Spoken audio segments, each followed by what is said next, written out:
Uttarakhand budget सत्र में विपक्ष ने सरकार को विभिन्न मुद्दों पर घेरने की कोशिश की। कांग्रेस के सदन में उठाए गए मुद्दों को लेकर नेता प्रतिपक्ष यशपाल आर्य ने नेटवर्क 10 से खास बातचीत की है। जरा सुनिए।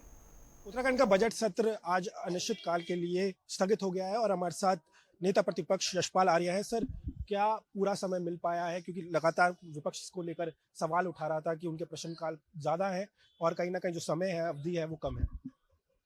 देखिए, हमारी मांग जायज़ है और निरंतर कार्य संचालन कार्य बिजनेस एडवाइजरी कमेटी की बैठक में हमने लगातार करनी मंत्रणा समिति की बैठक में लगातार हमने पुरजोर तरीके से आवाज़ को बल दिया कि सत्रावधि बढ़नी चाहिए और कार्य संचालन नियमावली में स्पष्ट है कि सामान्य चर्चा में 4 दिन निर्धारित किए गए हैं और महामहिम राज्यपाल का अभिभाषण, सामान्य बजट पर चर्चा, विभागवार चर्चा, तो पर्याप्त समय नहीं था, सत्रावधि बढ़ानी चाहिए थी।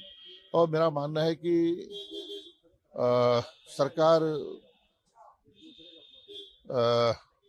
सत्र को चलानी चाहती है और क्योंकि जो आज के ज्वलंत प्रश्न हैं, प्रदेश के ज्वलंत मुद्दे हैं और जिसको हमने नियमों के तहत फिर भी उठाने की कोशिश की, भ्रष्टाचार है, बेरोजगारी है, आपदा है, सशक्त भू कानून की बात हमने कही है, तो ये मुद्दों से बचना चाहती है सरकार, इसलिए वो सत्रावधि को निरंतर कम करती रही है और हमने इसका विरोध किया है। भू कानून भी इसमें पास हुआ है। पूरे 5 दिन के जो बजट सत्र को किस तरह से देखते हैं आप? क्या लगता है कि ये आने वाले जो साल है, उसमें विकास पूरा होगा?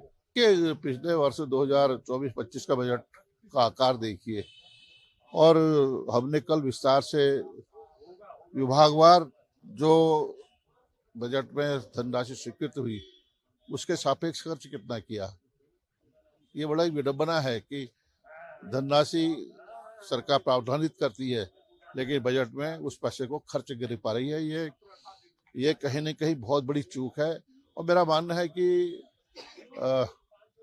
जो विभागीय अधिकारी हैं, जो विभागीय सचिव हैं, वो क्या इतने निरंकुश हो सकते हैं या इतने जो सरकार की योजनाएं हैं उसको लागू करने में उनकी दिलचस्पी क्यों नहीं है? यशपाल आर्य का कहना है कि जो ये 1 लाख करोड़ का जो अधिक बजट रहा है, उसको पूर्ण रूप से विभागों को खर्च करना होगा, क्योंकि बीते सालों में यह देखा गया है कि विभाग अपना बजट खर्च नहीं कर पाते और ये कहीं न कहीं बैकलॉग है सरकार का। तो ऐसे में लगातार जो विपक्ष है, अब सदन खत्म होने के बाद, यानी कि विधानसभा सत्र खत्म होने के बाद भी सरकार को घेरता हुआ यहाँ पर साफ तौर पर देखता हुआ नजर आ रहा है। कैमरालिस्ट नरेंद्र पुमोली के साथ मैं तुषार गुप्ता, नेटवर्क 10 देहरादून।